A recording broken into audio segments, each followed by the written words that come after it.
eu tenho um viés das coisas um pouco mais exatas. Então, às vezes, eu levanto algumas coisas que não...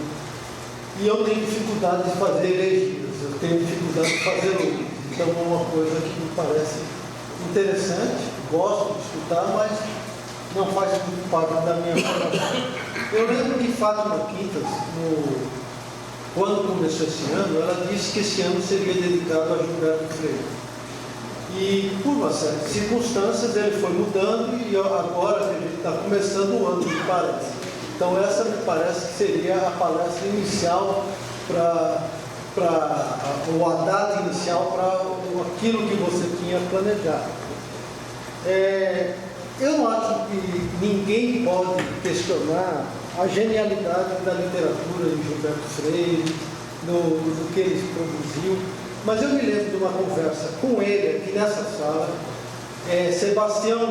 Sebastião Villanova, Silvio Soares e eu, em que ele falava o seguinte: o mais importante na ciência, ou o mais importante é que exista pensamento crítico, é que exista contraditório. E ele falou isso várias vezes para a gente quando a gente organizava o seminário de antropologia. E aí, eu acho que no caso dele também a gente tem que utilizar um pouco isso. Eu, quando o Fátima anunciou que esse ano a gente ia tratar sobre Gilberto Freire, eu fui tentar ler algumas coisas. E vi que existem várias visões contraditórias, visões que são díspares daquelas que a gente usualmente utiliza aqui. Seja para a questão de sexualidade, seja para a questão do nazifascismo dos judeus, seja para as questões das opções políticas que ele assumiu, e é muito bom porque ele é um ser humano e assumiu com muita clareza e muita objetividade aquilo que ele acreditava. Seja para a questão da religiosidade, das questões, desde a questão que você colocou, do cristão, do evangélico e das religiões afro, e ele tinha posições bastante interessantes e foi mudando porque as pessoas evoluem nesse processo, seja a questão do regionalismo e seja a questão da ciência. Então, Fátima, eu gostei muito dessa tarde, agradeço muito a Marcos, a Zara, a Jussara, mas eu acho que era fundamental que a gente começasse a trabalhar essas contradições. Ou seja, em próximos seminários, pegasse um tema e trouxesse visões que não são aquelas visões usuais de heresias e de loas. São muito importantes, foi muito importante para mim, mas eu acho que é muito mais importante a gente permitir o pensamento crítico que ele tanto defende. É isso que eu gostaria de falar. Certo, obrigado. Obrigado. Clóvis, por favor. Clóvis, obrigado, pai. Conviveu com ele bem. Eu sei que o Gilberto Freire sempre dizia para a gente: exerçam o seu poder de síntese. Então, vamos tentar fazer. Ele fazia alguns comentários. Eu sempre sentava junto dele e fazia comentários interessantes. E a minha experiência com o Gilberto Freire não pode ser tratada aqui. É um tempo muito curto e a minha visão das contribuições sociológicas e antropológicas mesmo excedem todo o tempo de um seminário inteiro. Mas eu gostaria de mencionar algumas coisas aqui que eu acho bem subjetivas e foram resultados do que foi dito nessa agradável sessão do seminário.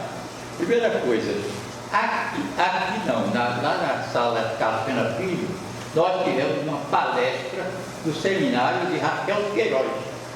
Tivemos também uma reunião em que o conferencista, mas aí não era seminário, foi Jorge Amado. E nesse dia, Gilberto Freire já estava bem doente, impediu para eu assumir a presidência. Quando o Jorge Amado chegou, eu falei para ele: olha, Gilberto Freire, infelizmente, não pode vir. Não tem importância não. Diga a Gilberto que ele não se preocupe com isso não. E outras coisas que, por exemplo, eu acho que aquela foto de Mauro Mota que apareceu aqui não coincide com o Mauro Mota que está ali na parede. É outro Mauro Mota. O Mauro Mota foi uma pessoa muito próxima a mim, Inclusive, eu pedi o prefácio da última edição do livro dele, O Cajueiro Nordestino. Para mim é um livro fantástico, até porque eu adoro caju de todas as maneiras, caju com cachaça, caju doce de caju, passa de caju que eu compro da filha de Bia de Itabaracá. Amo o passeio de caju. Hein? Amo o passeio de caju. Bom, e outras coisas. O caju está em extinção. Porque a região de Casa Caiada, antigamente, tinha só cajueiro, isso há 50 anos. Não tem mais nada. Acabou com esses prédios horrorosos que botam por aí, que são uma agressão visual e uma ofensa ao meio ambiente. Uma destruição da cidade que foi cantada por Gilberto Freire nos seus artigos de juventude no Diário de Pernambuco. Aliás, eu estou aqui um pouco motivado por um artigo que Gilberto Freire escreveu no Diário de Pernambuco, cujo título era Meu Caro Clóvis Cavalcante. Eu já pedi ao pessoal da Fundação Gilberto Freire para conseguir esse artigo para mim, porque eu tinha um recorte dele, mas o meu artigo estava muito desorganizado. Para eu encontrar alguma coisa que eu escrevo, eu passei de horas. Eu tinha um neto que estava me ajudando a fazer isso. Infelizmente ele teve que. Infelizmente, aí ele foi para Londres, está lá em Londres, está estudando por lá. Bom, aí esse artigo de Gilberto Freire me pede, eles querem, meu caro Calcutá, e diz como é que eu devo proceder, com valorização do qualitativo, do social, esquecendo o economicismo. Ele então faz uma criticazinha velada nesse artigo a Celso Furtado, que não era um economicista, mas ele considerava que não era o modelo que ele pensava do economista. Eu era economista nessa época, de 1980 e qualquer coisa para cá, eu me tornei um economista ecológico. E nisso eu fui muito influenciado pelo próprio Gilberto Freire nas nossas conversas. E o livro dele, Nordeste, é um livro ecológico, é extraordinário, porque no prefácio do livro ele diz: eu vou adotar o critério ecológico. Isso em 1937, quando o livro foi publicado. Ninguém nunca tinha tratado desse assunto nas ciências sociais. Até nas ciências da natureza, o termo ecologista não era tão popular. Foi se tornando aos poucos, virou um campo de trabalho. Quando eu me converti em economista ecológico, eu deixei de ser um economista. Eu sou um pós-economista, um economista crítico. E porque a economia ecológica, a minha perspectiva é a economia ecológica, não é um ramo da economia, é uma visão ecológica da economia, que é diferente, porque os economistas têm uma visão econômica da economia. E os economistas ambientais têm uma visão econômica do meio ambiente. A visão ecológica da economia foi a que eu adotei, e eu sou membro da Sociedade Internacional de Economia Ecológica e fui presidente dessa sociedade internacional. Graças a isso foi que eu, em 2016, eu fui falar com o Papa Francisco do Vaticano, porque a encíclica papal Laudato Si é um documento de economia ecológica. Quando eu fui falar com o Papa, eu disse: santidade. Aurélio, Abraão e Clóvis. Os dois levantaram questões importantes que eu espero desenvolver um pouco, e Clóvis, especialmente pela preferência que ele tem pelo caju, que é partilhada por mim, com todo entusiasmo. O ponto a ressaltar na contribuição de Gilberto Freire para a literatura e para a civilização brasileira é a forma como ele reconhece, e não só reconhece, como proclama a miscigenação brasileira. Não há registro anterior de quem diga de forma tão clara, como ele disse no seu livro Casa Grande Senzala, não precisaria nem ter escrito mais nenhum livro, esse era o suficiente, quando ele diz que todo brasileiro tem no corpo ou na alma, quando não na alma e no corpo, a pinta do negro. Isso teve uma contribuição muito importante para que nós nos assumíssemos como somos, quase todos mestiços, e assumíssemos também as nossas formas de cultura. Esse é o ponto. mais importante, que tem uma dimensão política muito importante também. Eu só discordo quando se afirma, e acredito que não tem sido exatamente a linha que foi discutida aqui, que continua existindo racismo no Brasil, tanto quanto nos Estados Unidos. Eu tenho uma discordância frontal, porque nós nunca tivemos aqui uma Ku Klux Klan, como tem nos Estados Unidos, que os negros eram assassinados. Nunca tivemos restrições legais explícitas contra a participação dos negros em coisa alguma. Claro que existe um ranço de prevenção, de antipatia dos mais antigos em relação aos afrodescendentes. Mas elas são coisas distintas. Né? E acho que é preciso reconhecer essa distinção para que a gente não aplique aqui políticas mais rígidas do que seria necessário, como se fez nos Estados Unidos. Porque um estudante negro tem que ser escoltado para que ele não fosse linchado pelos brancos que estavam na universidade. É o caso que todos conhecem.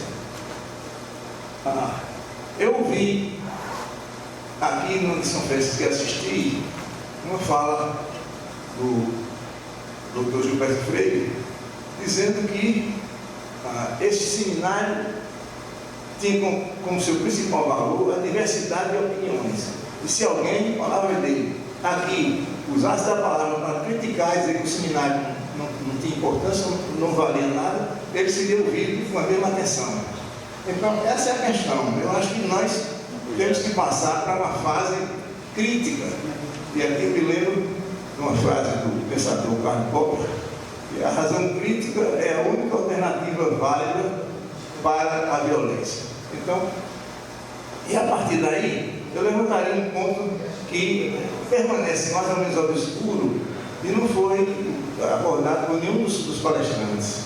Foram os 20 anos da ditadura militar, durante os quais o comportamento de Gilberto Freire foi de apoio ao governo militar, muito embora ele tenha sido convidado por o presidente Castelo Branco para ser ministro da Educação e ter recusado. Mesmo assim, ele era simpático. Ele, em algumas ocasiões, quando intelectuais americanos se manifestaram contra a perseguição aos intelectuais brasileiros naquele tempo, ele observou que os americanos eram liberalões que não tinham conhecimento da nossa realidade. Foi também a fase em que ele disse que, isso foi dito e divulgado, que as mulheres deviam se concentrar principalmente no livro de missa e de receita. Depois disso, já no final, ele relativizou essa observação. Claro que disse que não se deveria desprezar as antigas prendas e as mulheres podiam também ler e se manifestar em questões intelectuais e culturais mais abrangentes do que o livro de receita. Há 3 explicações alternativas que eu pensei aqui rapidamente e que podiam servir como linha de futuras discussões, exercendo a nossa razão crítica. Uma é que teria sido, o Gilberto Freire teria sido levado pelo processo de radicalização que houve no Brasil em 1964. Ele foi muito atacado pelas esquerdas, com certa violência. Foi coisa semelhante que aconteceu com Adriano Suassuna. Também naquela fase, ele chegou a defender o presidente Médici, entendeu? E achar que Médici devia ser o rei do Brasil, e outras coisas das quais ele depois, de certa forma, fez um meia-culpa. Essa é uma possibilidade. Quer dizer, a radicalização que empurrou esses 2 intelectuais tão brilhantes e tão importantes para uma posição desse tipo. O outro seria uma estratégia de acomodação. Então, não há o que fazer nessa fase, então vamos aguardar, esperar o que aconteça. E o terceiro é a própria evolução de pensamento dele. Ninguém tem pensamento fixo toda a sua vida. São 3 possibilidades. Eu gostaria, se fosse tempo, nós já estamos muito avançados, que essa questão fosse abordada pelos conferencistas. Eu termino em homenagem à última das palestrantes, a doutora Jussara, fazendo uma referência a um dos intelectuais por elas citadas aqui. Eu já li todos, mas tenho uma preferência, uma admiração especial por Augusto dos Anjos, por várias razões. Primeiro, sou conterrâneo. Segundo, eu hoje moro na praia na qual o Jorge Soares, o tio-avô de Jô Soares, comediante, escreveu o prefácio do livro Eu e Outras Poesias. Jorge Soares foi quem lançou Augusto dos Anjos para o Brasil, porque o livro